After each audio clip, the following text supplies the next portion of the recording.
The government wants global manufacturing, especially companies with production lines in China, to move to India. But at a time when demand is low and there is already excess capacity, are international investors really looking to make the switch?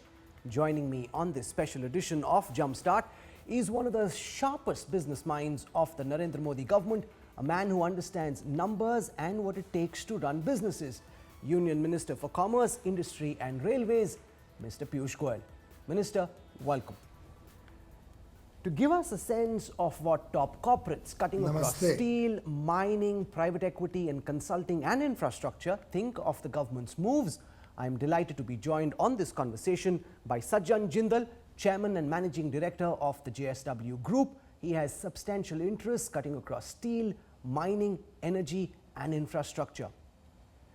For a sense of what international companies are thinking about India, we have the big deal maker himself. Fresh off the successful conclusion of an 11,000 crore rupee deal with Mukesh Ambani's Jio Platforms, we are joined on Jumpstart by Sanjay Nair. Sanjay is the Chief Executive Officer and Country Head of Kohlberg, Kravis Roberts and Company, better known as KKR. Sanjay, welcome. For a sense of what top global consultants are thinking about getting back to business after Corona and to understand where India stands in the global evaluation matrix, we have the Chairman of the Boston Consulting Group in India, Janmejaya Sinha. Welcome. Government spending on public infrastructure is generally seen as the most effective way of bouncing back from a deep recession. We are joined by the go-to man for all things to do with infrastructure in India, Chairman of Feedback Infra Private Limited, Vinayak Chatterjee. Welcome to all our guests. Can we kickstart this conversation by asking Minister Piyush Goyal to talk about what is different about the government's approach this time round? A lot of what is being said now has been promised by your government in the past. Can you explain to everyone watching, sir, how you hope to achieve the idea of a self-reliant India? Thank you, Rahul. At the outset, I'd like to pay my condolences to all those who lost their lives in the Amphan cyclone, in the COVID pandemic. And I'm sure all the others will recover quickly and come back to normalcy at the earliest. India over the last 6 years has been on a fast-paced journey to reinvent itself and take the fruits of development to every citizen of this country. In fact, in the last 6 years, if one was to map each of the projects that Prime Minister Shri Narendra Modi has initiated and successfully taken to the last man at the bottom of the pyramid, you will realize the importance of those steps in our fight against COVID. Be it a simple thing like opening a bank account, the Jan Dhan account, or the fast spread of Aadhaar cards so that almost every Indian has an identity under Aadhaar, with most people also having a mobile. The JAM Trinity, Jan Dhan, Aadhaar and mobile, helped us create the direct benefit transfer, which helped us reach out to the people in need in this hour of crisis. Our own effort to ensure that Digital India spreads to the nook and corner of the country is paying us rich dividends today, when the country was under a lockdown but was connected through internet and television. The effort to ensure that electricity reaches every home, a massive transmission network rollout, electricity given free of charge to the poor at their home, the connection at their homes, in the farms, has helped us tide over this difficult period when nobody was struggling for basic amenities. Countries are recognizing that we have to create self-reliance, we have to create an empowered set of people where we are, in times of emergency, self-sufficient. And you will observe that India's strength over the last many years has shown that we can be a self-sufficient, self-reliant economy, self-reliant country. But when we talk of Atmanirbhar Bharat, we talk of a better quality of life for our people. We talk of businesses and our economy prospering while engaging with the rest of the world. So it's not an inclusive thought. It's not just that we are going to get into our own shell and not engage with the rest of the world. The idea behind Atmanirbhar Bharat is recognize your strengths, exploit them to the maximum, do what you can do best within the country, engage with like-minded countries, democratic, where there's a rule of law, where there's a prevalent free trade which is honest and transparent with each other, engage with them and find your comparative and competitive advantages in areas where you can literally lead to global dominance in your country, thereby providing jobs, providing economic opportunities for So we'll build on some of this. I want to go across to the top corporates who are joining us for this conversation, and I'll start by asking Sajjan Jindal what he thinks of this idea of a self-reliant Bharat, because at this moment the critical challenge is survival. Companies very worried about whether they'll be left standing at the end of the COVID crisis. The government thinks it's an opportunity for a long-term reset. How are you decoding the messaging that's coming from the country, from the government, and are you enthused by what you're hearing, Mr. Sajjan Jindal? Yeah, no, thank you, Rahul. Actually, there is a saying that one should not let a crisis go waste. And I think this government, under the leadership of Prime Minister Modi, is really working to see that this crisis is turned into an opportunity, and we can make India a self-reliant India and Atmanirbhar India, and make Indian industry strong. You know, in '91, when we were faced with the crisis of bankruptcy as a country, at that time, the then government really took initiatives and steps, and India wouldn't have been what it is today had that crisis not been utilized the way it was utilized. So I think in all, I would say that this time the government of Modi government is really working very hard to fix the issues that Indian industry is facing, and trying to make India a self-reliant country. When I said that, that means that India has everything in the country itself. We have all the minerals, we have all the possibilities of extracting those minerals, and we can, because we are a large country with a very large land mass and a large home market.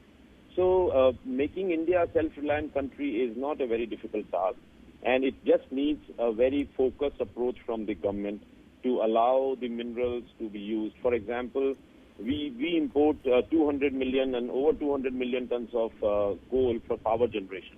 Now, and we are sitting on top of so much coal which will last us more than 200 years.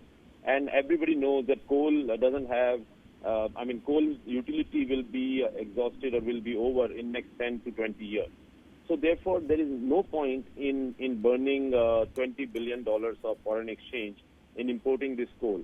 And recently, the government of India has, under the self-reliant Atmanirbhar Bharat, Prime Minister Modi has come out with a reform where all the minerals will be exploited, and the industry which is based on minerals will prosper, and we will be able to not only meet the domestic demand, but actually India can be a major producer of products which is based on minerals and export to the world. Okay. So, like China has been a big exporter of products, India can definitely do that. And all these industries which are moving out of China is again a great opportunity for India to grab this opportunity and build industries in India and be the factory. India has been the IT back office of the world, but why India cannot be a manufacturing hub for the world? So what China was, and today, given the environment and given the situation, I think India has a great opportunity to become the factory for the world and supply products out of India. But using Sanjay the raw Nair, materials. some of what the government is talking about now has been spoken of in the past as well. We've seen international studies that say that out of the companies that chose to move out of China, Many went to Vietnam, some chose to go to Indonesia, some even to Bangladesh. Very few in the past have come to India.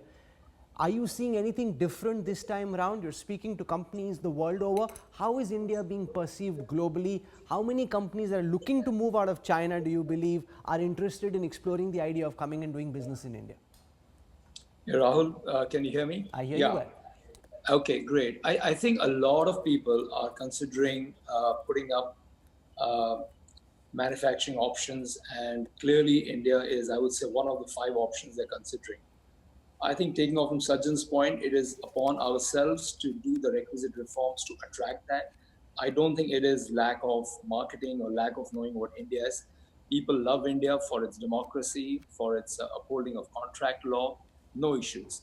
I think the simple thing is that we've got to make sure we make doing business here easy, which I think the government is extremely focused on. It's got to be put into practice, have some successful examples, and then showcase those. And I think the virtuous cycle will start.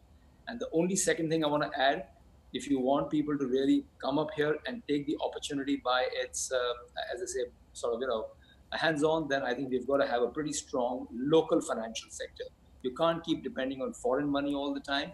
You've got to have deep capital markets and a robust banking system. And those are the kind of reforms we need to see now, because when we come out of COVID and everything, I think you want to make sure that you have a sustainable manufacturing kind of base here. Sanjay, can I ask you to build on what you're saying? The reality of the last few years is international manufacturing that did move out of China didn't really come to India. Why did that happen? What do you believe needs to be done now by Minister Goyal, by the entire government, to ensure that the talk is translated into action? What specific would you like to see? I would say that I think there is a certain amount of kind of fragmentation in the approval process and a fragmentation in how things get processed. Where if Minister Goyal can probably centralize it there, because he's got commerce and industry with him, then you have a single window to clear a lot of projects. And I'm not talking of big projects. I'm talking of smaller ones, those that represent elements of supply chain. I think people still find it difficult and are a little confused where they go for what. So one is centralization of decision making, and I'm sure that his office or his ministry can then go and garner a lot of support from others. So that's really what I think. People want to see a few success stories. And look, if anybody can do it, this government can do it. There's a lot of conviction, extremely hardworking, and it's a great opportunity to really catalyze this movement on the back of COVID. Frankly. Minister, can you build on what is different this time around in our approach? We've been trying to pull manufacturing out of China for the last several years. That project hasn't been the best success so far. What gives you confidence that it will be different this time around? How is your approach different, Minister? The difference this time around is twofold. A, there is more public acceptance for many of these reform steps, which in the normal course would have got engulfed in political controversies. B, the rest of the world is also looking for alternate strategies in their supply chains, and India figures high on their list as a trusted and reliable partner on whom they can depend. And I think we can see that as almost on a daily basis. The number of inquiries that Invest India, which is the nodal agency handling all these inquiries, both domestic and international, is receiving regularly. We have 600 active engagements going on right now, where we are talking to companies both in India and internationally. I personally am engaging with a lot of corporates, Indian and international, to see how we can bring that mojo back into the investment cycle. My own sense is India will be amongst the first countries to recover out of COVID, because we have 130 crore aspirational Indians. This local demand is going to be the driver of investments, which will also give us higher quality products manufactured to scale, bringing competitive edge to their pricing, and therefore making them competitive also in the export market. Janmajaya Sinha, BCG does consulting globally. Sanjay and I made an important point that India is one of 5 options, which means you have about a 20% chance of whatever companies looking to move out of China possibly wanting to relocate to India. How is India perceived, in your view, by companies that are looking to move out of China? And I was reading a study done by the American Chamber of Commerce in Shanghai, which actually said that several companies that are manufacturing in China are coming to the conclusion that business bounced back faster in China because they were able to contain the virus better than Europe and the United States, and therefore is that fundamental premise that business is looking to relocate even true? How are you viewing India's chances in trying to attract investment that may potentially be wanting to get out of China? So the first thing is that the world we will go back to was not the world we left.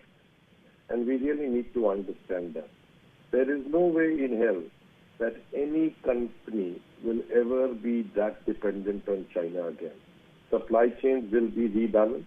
This Cold War that will ensue in the coming months and then in the coming years is going to be as fierce and as strong as the one during the Soviet Union and the USA time.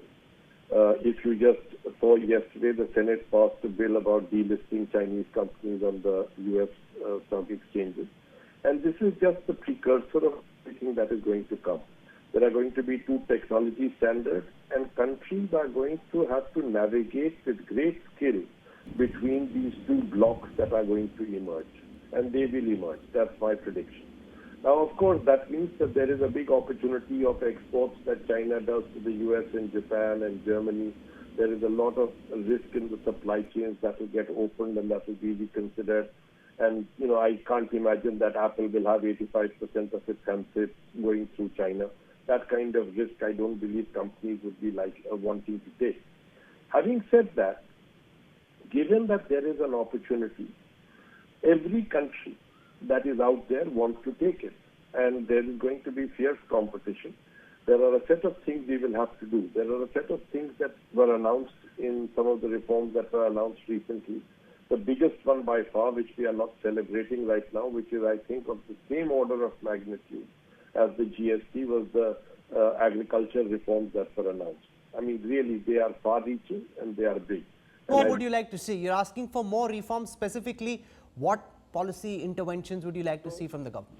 So exactly. So there I feel that the Indian manufacturing suffers from two basic things and two or three small things, which are big things in some ways. The cost of capital is very high in India. The cost of power is very high in India. And then there are issues around predictability of policy and irritants that are there in getting permission here and there, which the government is trying to unwind. But it's not that easy. Some fall in state governments and some fall in other places. So you take solar panels. What is solar panels? Solar panels is a cost of capital gain. And so, the smallest utility in China, the smallest company in China that makes solar panels makes more than all of India's capacity. So those are kind of discrepancies that we have. Minister Goyal, you want to respond to this predictability of policy, uncertainty of contract execution, cost of capital and the cost of power? Do you want to respond to these concerns and how you are hoping to address them? Is that for me? Yes, sir. Well, very clearly, these are the most important elements that any investor, both in India or internationally, would be looking for. Over the last almost 3 or 4 months, we've been engaged with industry on a deep dive to assess which are the sectors where we have maximum resonance and capabilities to be able to engage with the rest of the world. And there's a lot of effort going in, which is private sector led. So we have our Indian industry, which has formed a team along with CII, FICCI, ASSOCHAM, and they are assessing the need for policy change in several sectors, which can help us really evolve as a manufacturing hub, take our manufacturing to $1 trillion level, that's about 75 lakh crore rupees, and see if we can also look for $1 trillion export business going forward. Again, 75 lakh rupees of exports, both of these having some overlap and also having huge potential for jobs. Clearly, policy stability is a very, very important element that comes out of every interaction. You can clearly see there are disadvantages in the cost of power and the cost of logistics to some extent, which have to be addressed. Cost of capital, interest cost, we've of course been able to reduce over the last 2 or 3 years, but we still have a long way to go. We still need to see that fall by at least another 150 basis points. And these are areas, each one of these, which we are addressing. But we'll have to work with the states. We recognize that. And what we are doing is that we are engaging with the states in a competitive framework, throwing a challenge to the states to accept in terms of will they give a firm price for power for 10 years at least? Which are the states which are willing to look at improving the environment for labor? Which are the states which are ready to give single window clearances and ensure all approvals in a time-bound manner without bureaucracy, cutting the red tape, mostly digital? Which are the states which are willing to go that extra mile in terms of hand-holding industry along with the center? So it'll be a collaborative effort. I'm delighted to share with you one of the first states which came forward and called me up and said, look, you have a blank paper, you tell me what has to be done and we want to do it, was Uttar Pradesh. Maharaj Yogi Adityanath, the Honorable Chief Minister of Uttar Pradesh, has been more proactive than any other state in the country in terms of wanting to attract investments. Goa Chief Minister, he's been at my back that we really want to push investments into Goa for environment-friendly products. Help us and we're ready to do what you advise us. Different states at different levels are coming forward. Telangana has done good work in terms of attracting pharmaceutical and the API industry. So we are looking at sectoral focus and working with the states to debureaucratize, cut the red tape. I can share with you some of the sectors. They are very, very exciting opportunities in India. The scale at which we are looking at transforming is not small. For example, furniture. We've done a very deep dive into furniture. We had a presentation last Friday by all the experts from the industry along with one of the international consulting firms. And we believe furniture alone has a potential to expand manufacturing to $50 billion in India. That's 3,50,000 crores. Not a small amount. It can provide over 25, 30 lakh people with quality, well-paying jobs or working opportunities. Our carpenters will be recognized the world over, and nobody will ever have to go to Milan to buy furniture or Miami or Dubai. They will all come to India to buy furniture. We have that self-confidence. We have the ability. We are working in partnership with industry, with experts to see how we can engage and enable all of them to succeed. Vinayak Chatterjee, what do you make of the government's approach so far? Internationally, there's a lot of wage protection support that the government in, for example, the United Kingdom, the US has offered. In India, the government's offering liquidity. Do you believe that by itself is adequate to help most companies sail through this crisis? What do you make of the approach? What more would you like to see? Okay, that's probably the most relevant question of the times we're living in. Different sectors of the economy have different needs. Very clearly, the MSME segment was crying out for liquidity. They need liquidity to survive and to wake up next morning and be ready to start their units to satisfy whatever orders come their way.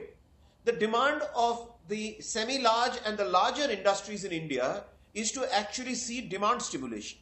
So far as MSMEs are concerned, I think government has taken the right step in crafting a bunch of very credible measures involving the Reserve Bank, including the public and private sector banks, to actually push and mandate liquidity into the pipelines of the MSME structure in this country. So I would say in large measure that need has been addressed.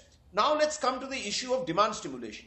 The current flavor among Indian businessmen, among India's think tankers, policy watchers, is that the time has now come to take some very dramatic steps in stimulating demand. Like what? Now, What would you in like to such see? cases, history and economic history...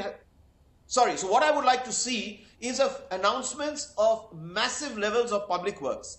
Public works has been traditionally tried and tested as the biggest demand stimulator to pick an economy up by the bootstraps. And therefore, because a large number of migrant laborers have gone back to Bharat, have gone back to their villages, have gone back to the hinterland, immediately unleashing major and minor irrigation works, Nal Se Jal, roads, particularly district roads and rural roads. Programs of this nature need to be kick-started so that the from the multiplier time of effects the of Great employment, Deal, steel, cement is huge. from the time of the New Deal, at the time of the Great Depression, Yep. the whole idea has been to push through government-funded public infrastructure projects, which really set the United States, for example, on a path of growth which lasted for several decades. And that was part of the expectation, Minister Goyal, that you would announce massive public infrastructure projects. That hasn't happened, which has led many to believe, does the government have the revenue? Is it struggling? Does it have the finances? Does it have the imagination to be able to find the revenue mobilization, the resource mobilization to push ahead with such a massive public works project? Rahul, if you don't mind, may I jog your memory a little bit? About 6 months ago, I think it was in December end or January, when the Honorable Finance Minister had announced a pipeline of 100 lakh crore rupees worth of infrastructure projects.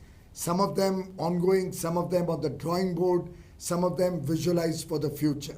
A lot of them were railway projects which we are hoping to do in public-private partnership.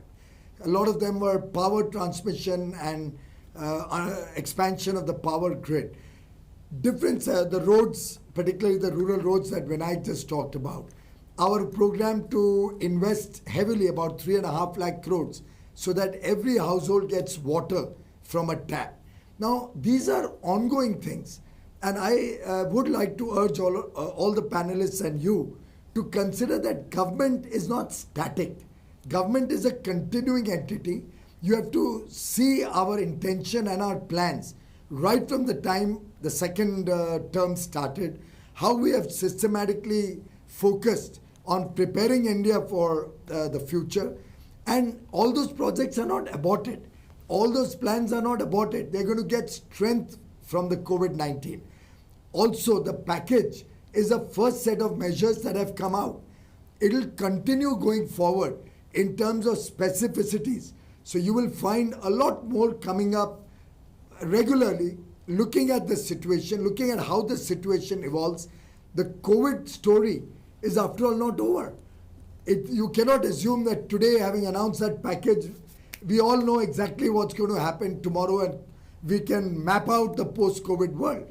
We still have to wait, watch, you want to see the respond to the appropriate concern time when that's the demand raised stimulus that a will lot of really your have an measures have impact. been on the supply It's side, a Minister. continuing process that will continue into the future. In the current context, there has been a lot of commentary from virtually every brokerage, economic research house which says that the government's interventions have largely been on the supply and liquidity side and not enough has been done to address the basic question of stimulating demand. How do you respond to that concern? Well, in my humble view, I think demand and investment or supply go hand in hand. After all, when you are investing deeply into the economy, be it in terms of infrastructure projects, be it in terms of getting the MSMEs back into action, be it in terms of our effort to promote investment, both domestic and international, all of these ultimately lead to demand. After all, if Pradhan Mantri Awas Yojana is given another thrust, if affordable housing is given another thrust, the 70,000 crore rupee intervention that the Honorable Finance Minister announced as a part of the package, if we're going to promote fishing, for example, because we just reviewed that sector yesterday evening with the Animal Husbandry Ministry, if the Matsya Yojana is going to invest 20,000 crores, all of these interventions, big and small, ultimately are leading to growing demand. Now, demand is not necessarily a typical story of you give out handouts or you give out vouchers or you give out cash payouts.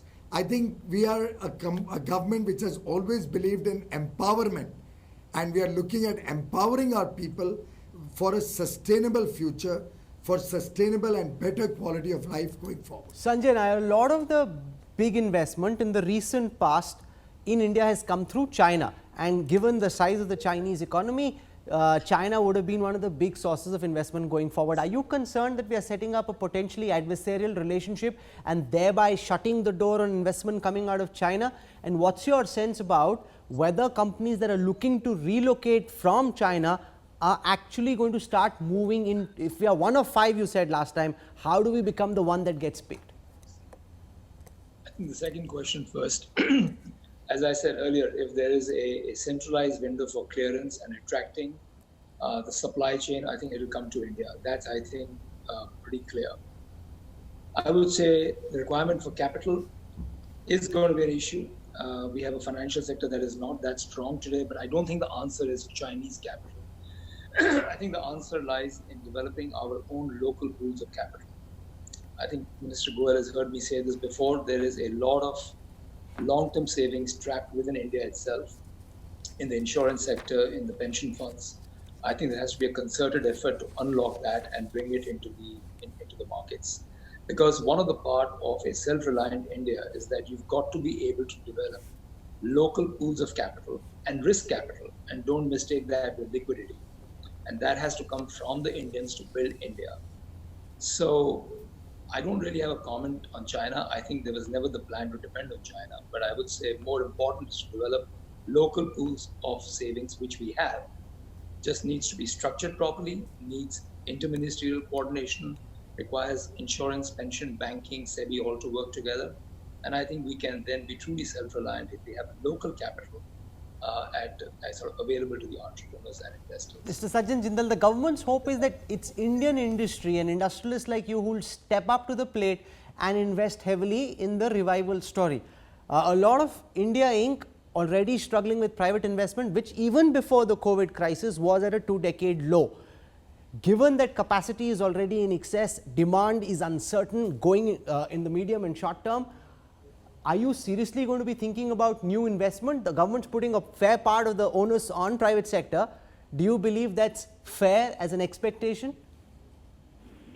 Look, Rahul, before I answer this question, I want to go back on the demand stimulus, how to create demand in the country. And Piyush mentioned that, he's hoping that the interest rate will come down by 150 basis points more. I've been very vocal about it, and I've been talking about it, that already over the last 1 year, RBI has reduced 200 basis points for the on the reverse repo, and that interest rate has not been passed on to the industry. Less than 100 basis points have been passed on, and to stimulate the demand, the biggest factors are two. One is the liquidity, which RBI has very well addressed, and today NBFCs and mutual funds and banks are flushed with funds, and in fact more than 7 lakh crore rupees are put back into the RBI as reverse repo, which should be discouraged by the government. And Piyush is on the program, and I'm sure he's listening to this, and I hope he takes some action to or address this issue about 7 lakh crores of reverse repo lying with the RBI.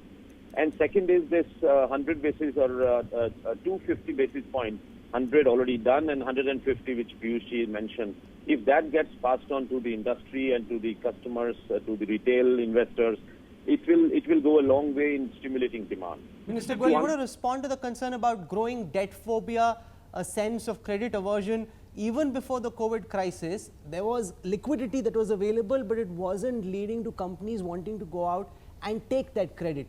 Given the fact that now there is excess capacity, uncertain demand, how do you hope to address this challenge, sir? Well, I think that says what Vinayak suggested will have an important role to play. Government will have to be more proactive, handhold the private sector, join hands with them. The credit enhancements that have been announced by the Honorable Finance Minister, the credit guarantee schemes can be put to good use in terms of encouraging bankers to lend more money, but to deserving clients. We don't want to see a repeat of 2008 to 12, where we saw indiscriminate lending, very poor quality of appraisal, a lot of NPAs being created, and excess supply into the system. often leads to both mistakes and misdemeanors. So we are continuing to ensure high levels of probity and integrity in our systems, but at the same time, my own sense is that with more and more public investment, we'll be able to look at more demand stimulus also. Some part of the demand will have to wait. I think there's a lot of discretionary spending which, whatever you may do, the people will wait to see how this pans out. We'll have to play every ball as it comes. It cannot be that we visualize the 50-over match or a 5-day test match on day one. And as the situation evolves, in consistence with our basic Atmanirbhar philosophy, in consistence with our philosophy of strengthening Indian business, strengthening 130 crore people's resolve to be self-reliant, strengthening the commitment of our people to work for a better quality of life and to provide to the world a good manufacturing base, a good services base, a trusted and reliable partner to work with. I personally believe that we will probably recover faster than any other country in the world. My own experience with exports, for example, March we saw it declining. April was a huge fall, almost 60%. May, I think, will recover half of that fall, and very soon we'll be coming back to normalcy in our international trade. Simultaneously, as we strengthen Indian industry, I'm sure a lot of unessential imports will start falling. We are currently in a very strong position in terms of our foreign exchange reserves. Our macroeconomic stability is amongst the best in the world. We leverage that and ensure that our industry gets a good and supportive environment to work in. Janmejaya Sinha, the government has spoken of structural reform in land, labor and administration. When they touched land last time around, there was a political blowback. The government had to dilute some of its original intent behind the Land Acquisition Act. We've seen on labor already with what Uttar Pradesh and Madhya Pradesh has done, there's been a bit of a blowback. The central government labor ministry asking the state governments to look at the suspension of labor laws. What do you believe is politically executable? What can be done? How should the government approach it? What would you like to see from Minister Goyal and the government? So, there are 3 points that I want to quickly make. One is that the nature of the recovery, there are 35 countries that have been, downgraded right now by the rating agencies. And, the rating agencies will be looking at us very carefully right now. But we have a lot of fiscal space for monetization, which I don't think has been fully utilized.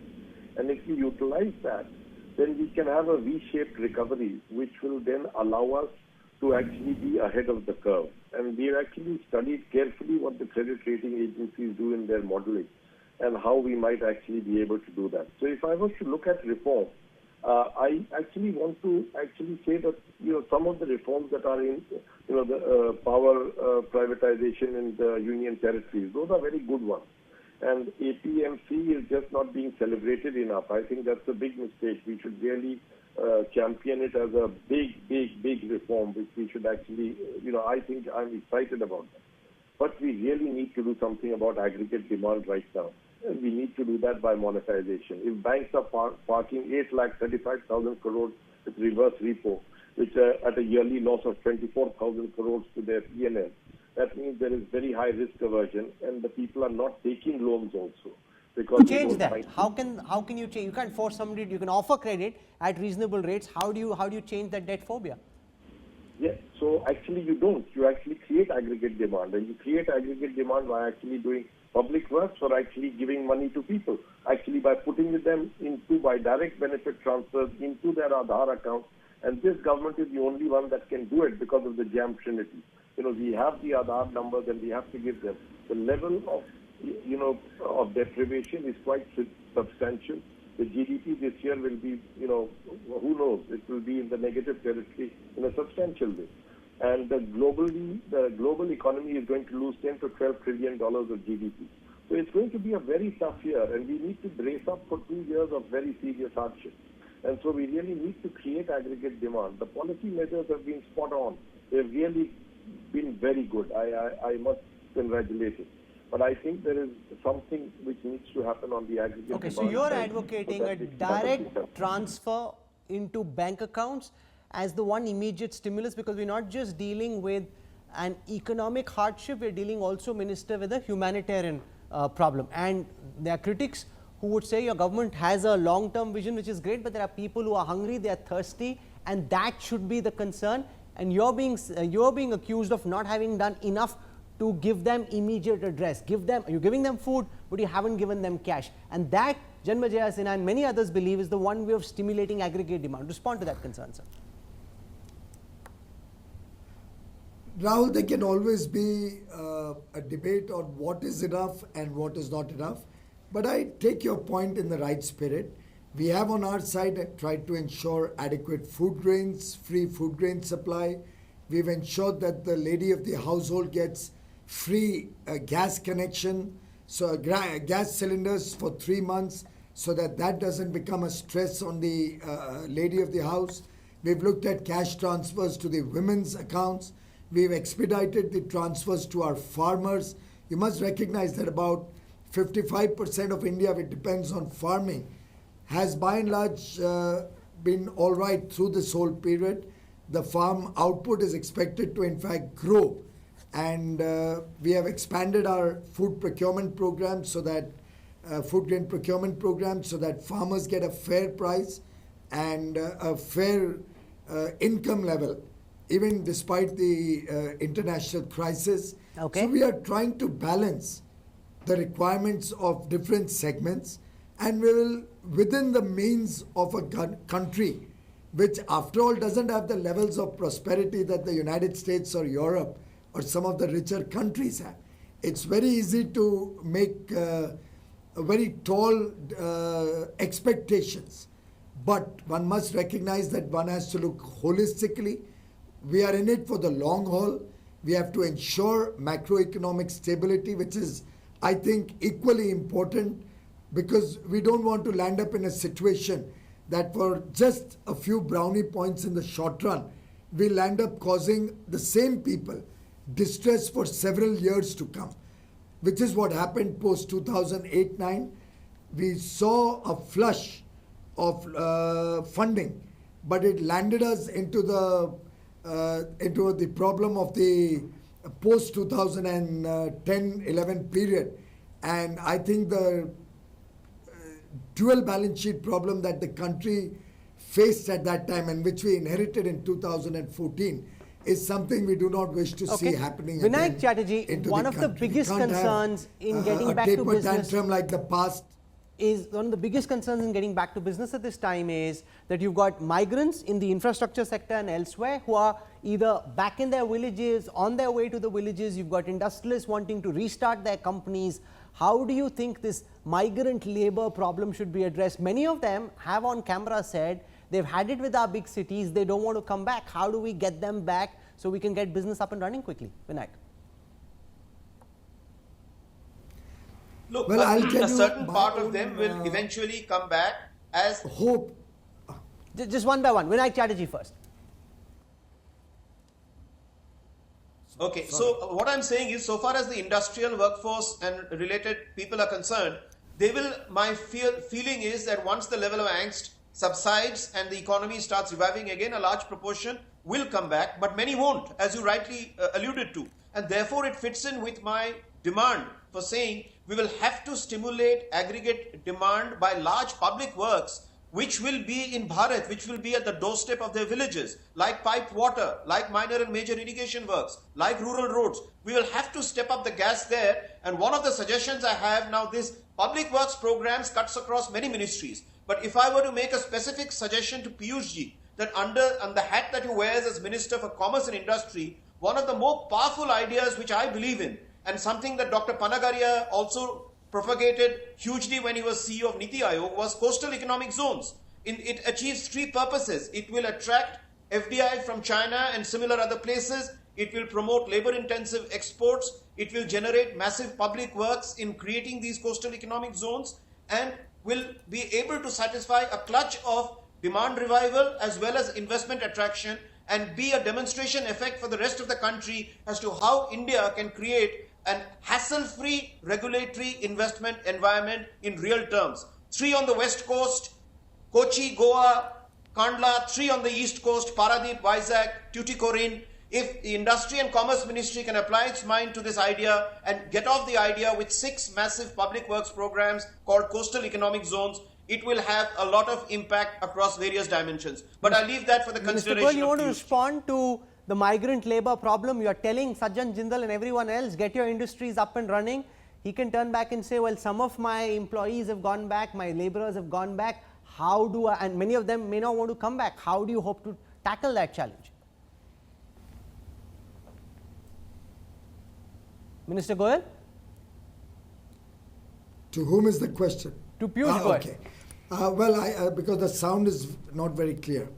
I think, first of all, I must thank Vinayak. That's a good suggestion.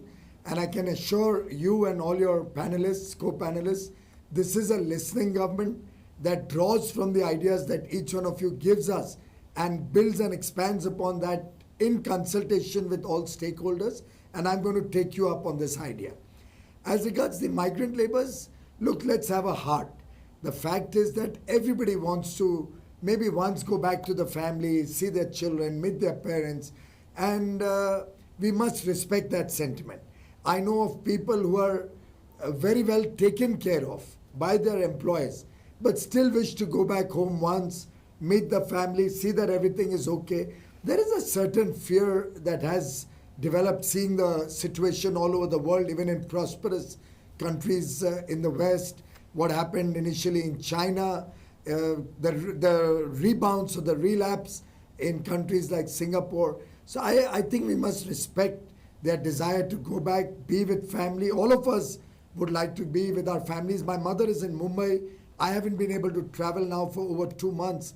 And I'm seriously very, very concerned and wish to go back and see her, as would every other of my brothers and sisters in this country. And we respect that.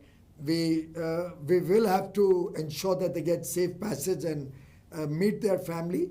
But I'm also very sure that once they have seen that everything is okay in their villages, most of them would like to come back, would like to get back to work, would like to have income levels getting restored, maybe better levels in the future.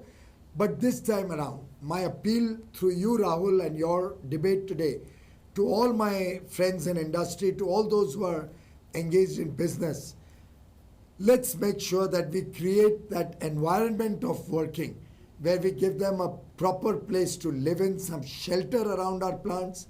Let's ensure proper transportation of our employees. Let's ensure even if we have contract employees, they get health care, they get some social security, they are taken care of. I think this is going to be a big lesson for all of us in India. I remember in the good old days, prior to 1991, licenses, industrial licenses was one way to promote industry and businesses to go to backward areas.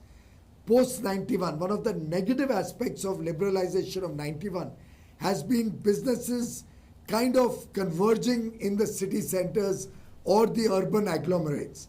I think it's time India also looks outward. We have to give jobs and work opportunities to people where they stay in their smaller towns, in the villages.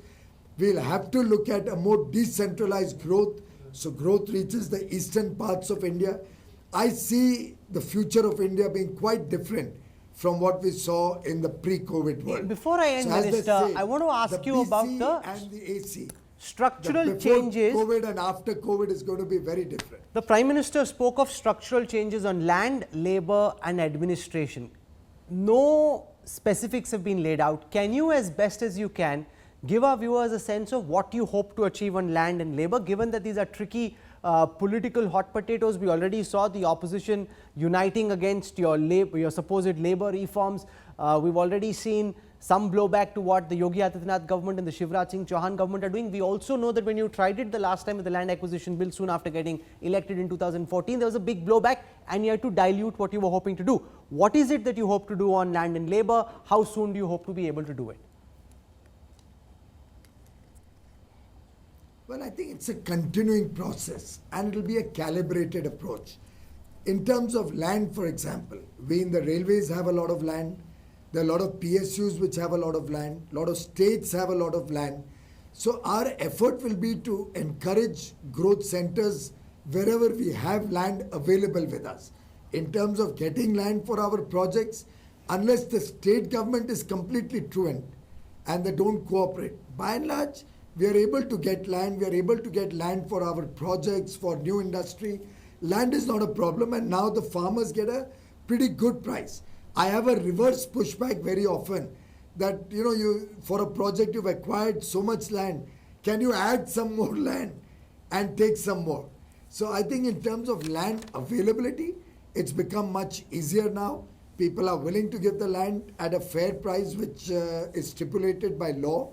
And unless the state is totally non-cooperative, we are able to get land. In terms of labor, our approach will be both human and practical. So you certainly can't dilute any safety aspects. You certainly cannot dilute the long-term social security and health aspects. So it'll have to be a calibrated approach.